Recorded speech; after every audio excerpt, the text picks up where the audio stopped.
संसारात काही अर्थ नाही. पैशाचा मोह कायमचा सोडून द्या आणि साधेपणाने जगा. अरे पण माझा तो स्विगीवरून मागवलेला पनीर टिक्का आणि एक्स्ट्रा चीज नान कुठे राहिला अजून? हा हा म्हणजे हाच तर आजच्या आपल्या सखोल चर्चेचा मुख्य विषय आहे की लोकांसमोर बोलायचं एक आणि आतून करायचं भलतंच. अगदी बरोबर.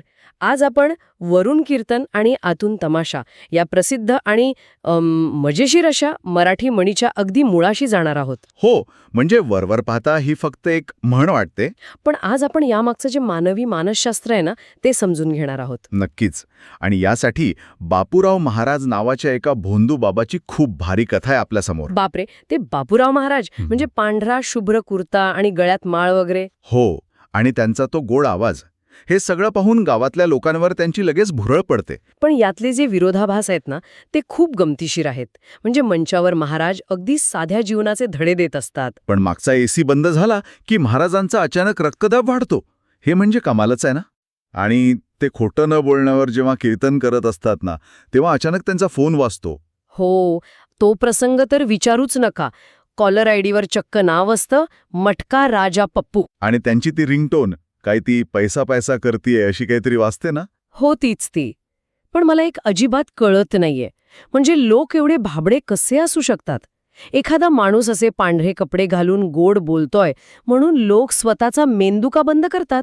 तेच तर. म्हणजे रात्री 2 वाजता महाराज चक्क डान्सचे रील्स बघताना पकडले जातात आणि स्वतःच्याच चेल्याला काय सांगतात, तर म्हणे मी भगवद्गीता वाचत होतो. अरे छा.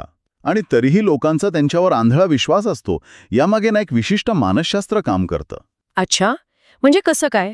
याला आपण परिवेश प्रभाव किंवा इंग्रजीत ज्याला हॅलो इफेक्ट म्हणतात तसं काहीसं म्हणू शकतो. आपला मेंदू ना कायम असे शॉर्टकट शोधत असतो. म्हणजे एखाद्याचे पांढरे कपडे आणि शांत आवाज पाहिला की झालं.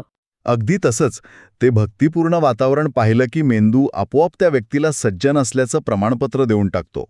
बापरे, म्हणजे लोक माणसाच्या प्रत्यक्ष कृतीकडे अजिबात लक्ष देत नाहीत, तर ते फक्त त्याच्या त्या पॅकेजिंगवर विश्वास ठेवतात. हो, आणि हे केवळ धार्मिक भोंदूगिरी पुरतं मर्यादित नाहीये बरं का.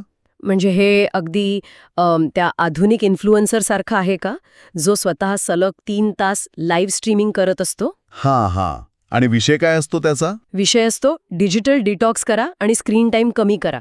म्हणजे स्वतः 3 तास स्क्रीनवर राहायचं आणि लोकांना उपदेश द्यायचा. अगदी अचूक उदाहरण आहे हे. वरुण कीर्तन ही एक सार्वत्रिक मानवी प्रवृत्ती बनलीय. मोठ्या कॉर्पोरेट कंपन्यांचंही असंच असतं. पर्यावरणाच्या मोठ्या गप्पा मारतात, पण प्रत्यक्षात त्यांच्याच फॅक्टरीमधनं नद्या प्रदूषित होत असतात. हा सगळा आतला तमाशाचे म्हणायचा. हो ना. पण हे सगळं ऐकून मला त्या नामदेव काकांसारख्या भक्तांची खूप कीव येते. बापरे, नामदेव काका, या अंधभक्तीचा कळस तर आज त्यांच्याच घरी होतो ना. हो, काकांनी महाराजांना जेवायला बोलावलं असतं. आणि घरी साधं पिठलं भाकरी पाहिल्यावर महाराजांनी चक्क आज माझा उपवास आहे असा बहाणा केला. आणि त्याच वेळी नेमका तो स्विगीचा डिलिव्हरी बॉय तिथे येतो. हो, एक्स्ट्रा चीज नान आणि पनीर टिक्का घेऊन हजर होतो तो तिथे. आणि तो जेव्हा OTP मागतो तेव्हा तो बाहेर उभा असलेला गण्या काय म्हणतो? तो अगदी भाबडेपणाने ओरडतो की OTP म्हणजे ओम तत्पुरुषाय असेल. हां. बापरे, म्हणजे मूर्खपणाची हद्देही. पण शेवटी सत्य समोर येतच. हो ना. लोकांचे 50,000 रुपये, सोन्याची चेन आणि बाईक हडप केल्याचं उघडकीस येतं आणि महाराज तिथून पळू लागतात. आणि पळताना त्यांचा तो वीक पडतो ना खाली. हो, आणि गावातली मुलं ओरडतात की अरे महाराजांचा वायफाय गेला. कथा विनोदी असली ना तरी यातून मिळणारा धडा खूप गंभीर आहे. नक्कीच.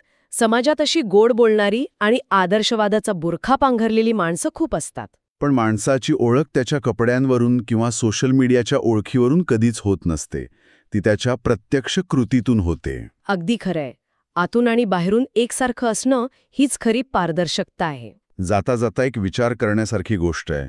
आपण समाज म्हणून माणसाच्या खऱ्या चारित्र्यापेक्षा त्याच्या मार्केटिंगला नेहमीच जास्त महत्त्व का देतो? हा खरंच विचार करायला लावणारा मुद्दा आहे. सत्य साधारण आणि बोचरं असलं तरी ते स्वीकारण्याऐवजी आपण अशा खोट्या पण आकर्षक आवरणाला का भुलतो, यावर नक्कीच गंभीर विचार व्हायला हवा. हा खरोखरच अस्वस्थ करणारा प्रश्न आहे. म्हणूनच बाहेरच्या रूपाला भाळू नका आणि आतला तमाशा वेळीच ओळखा. अगदी बरोबर. आजच्या या सखोल विश्लेषणात एवढंच.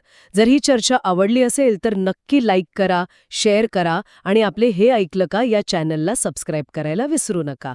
पुन्हा भेटूया अशाच एका नव्या आणि रंजक विश्लेषणासह.